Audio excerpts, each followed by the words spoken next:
देखिए, जो राजधानी दिल्ली के लाल किले के सामने आतंक की घटना हुई, उस घटना में अनेक अमर हुतात्माएं जो है अपनी जान देनी पड़ी उनको।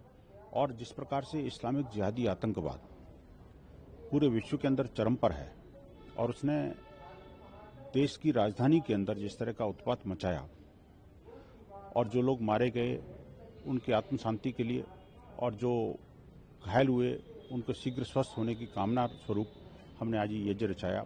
आर्य समाज दक्षिण दिल्ली के जो आर्य समाज गोविंदपुरी में ये यज्ञ हुआ। यज्ञ के माध्यम से हमने आहुतियाँ देकर के प्रभु से कामना करी कि हे प्रभु, उन सभी जो निर्दोष आत्माएं हैं उनको अपने श्री चरणों में स्थान देना और जो लोग घायल हैं उनको जो जल्दी से जल्दी स्वस्थ हों, इसके लिए हमने कामना करी। साथ ही साथ प्रभु से ये भी हमने कामना करी कि इस देश से आतंकवाद का समूल नाश होना चाहिए, विश्व में मानवता की पुनर्स्थापना होनी चाहिए। इस्लाम के नाम पर, जिहाद के नाम पर और जिस तरह से उत्पात, आतंक और बड़े पैमाने पर हिंसा का जो तांडव ये लोग कर रहे हैं, ये बेहद चिंताजनक है, बहुत गंभीर है। और हमें लगता है कि अभी जिस तरह का एक नया नेटवर्क खड़ा हुआ है, सुनने में आता था कि भाई आतंकवाद इसलिए है कि लोग अशिक्षा है, बेरोजगारी है या जो लोग गरीब हैं, तो इसके वजह से ऐसा होता है। लेकिन अब तो सामने सामने आ गया, इन सब चीज़ों का कोई रिलेशन नहीं है। और जो लोग ये कहते थे कि आतंकवाद का कोई धर्म नहीं होता, मैं सीधा सीधा कहता हूं, आतंकवाद का धर्म तो खैर हो ही नहीं सकता, लेकिन आतंकवाद का एक मजहब जरूर होता है। उस मजहबी सोच ने आज देश को ही नहीं बल्कि विश्व को जला रखा है। पैगंबर के नाम पर जो आतंकवादी संगठन चलते हैं, ग्लोबल संगठन, आखिरकार ये जो तबलीगी जमात हो, जमीयत उलमा हिंद हो या दारुल उलूम देवबंद हो, ये सब उन मामलों पर क्यों चुप रहते हैं? अरे भाई, तुम्हारे पैगंबर के नाम को अगर थोड़ा सा कोई टीवी चैनल पर बोलता है तो आप सरतन से जुदा की गैंग लेके खड़े हो जाते हो।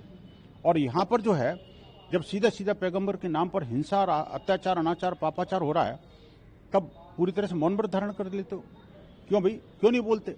और ये डॉक्टरों का जो नेटवर्क खड़ा किया गया, उससे एक बड़ा प्रोफेशन के ऊपर एक बड़ा आघात यानी विश्वासघात हुआ है।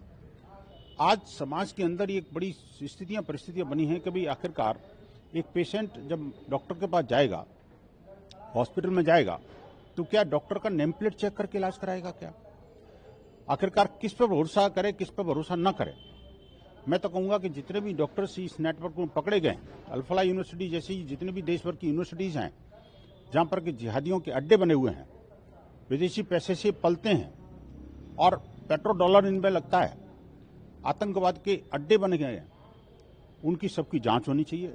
और ऐसा लगता है कि जो डॉक्टर अभी जो पकड़े गए हैं, उन डॉक्टरों ने किन काफिरों का इलाज किया, उसकी भी जांच पड़ताल होनी चाहिए, कहीं वो जिंदा भी हैं कि नहीं है। क्योंकि मुझे याद आता है कि जिस तरह से श्रीलंका के अंदर एक गायनोकोलॉजिस्ट डॉक्टर पकड़ा गया था, जिसने सैकड़ों की संख्या में हिंदू महिलाओं को और एक इंजेक्शन लगा करके जीवन भर के लिए बच्चे पैदा न कर सके, इसका एक पूरा पुख्ता इंतजाम कर दिया था।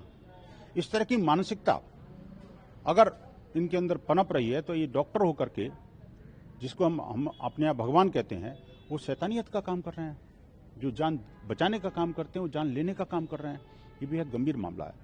हमने ये भी अपेक्षा है, समाज को सजग रहना पड़ेगा। और देखिए, जिस तरह से देवबंद से, दारुल उलूम देवबंद से एक मौलवी पकड़ा गया, यानी वहां का जो मुफ्ती बनकर गया था और जम्मू कश्मीर में जाकर के सरकार को तो कह रहा था कि मैं डी रेडिकलाइजेशन का काम करूंगा यूथ के अंदर, और वही रेडिकलाइजेशन का काम कर रहा था। आखिरकार ये सोच आती कहां से है? तो ऐसे मदरसों को बंद करना चाहिए, उन पर अंकुश लगाना चाहिए, वहां सीसीटीवी कैमरे लगाने चाहिए। और एक और बात मैं कहूंगा कि मध्य प्रदेश की राजधानी भोपाल के अंदर एक बड़ा इज्तिमा हो रहा है, जिसमें लाखों की संख्या में देश विदेश से लोग आ रहे हैं। अभी परसों से ही वो प्रारंभ हुआ, मुझे जानकारी मिली है। वहां जिस तरह का वहां कार्यक्रम हो रहा है, समझ में नहीं आता कि वहां पर न तो कोई आयोजक का कोई नाम है, न कोई पुलिस की परमिशन है, न कोई सिक्योरिटी की खास व्यवस्था है। एक तरह से वो अंदर क्या कुछ खिचड़ी पड़ रही है। और जो लोग है तो इज्तिमा 3-4 दिन का, और वो महीनों रहते हैं वहां पर, और धार्मिक जो मजहबी कट्टरता मस्जिदों मदरसों के माध्यम से फैलाते हैं, इसकी तुरंत जांच होनी चाहिए। और ऐसे सब तबलीगों को पर नजर रखी जानी चाहिए और जितने भी इस तरह के जिहाद के अड्डे हैं उनको समाप्त करना चाहिए।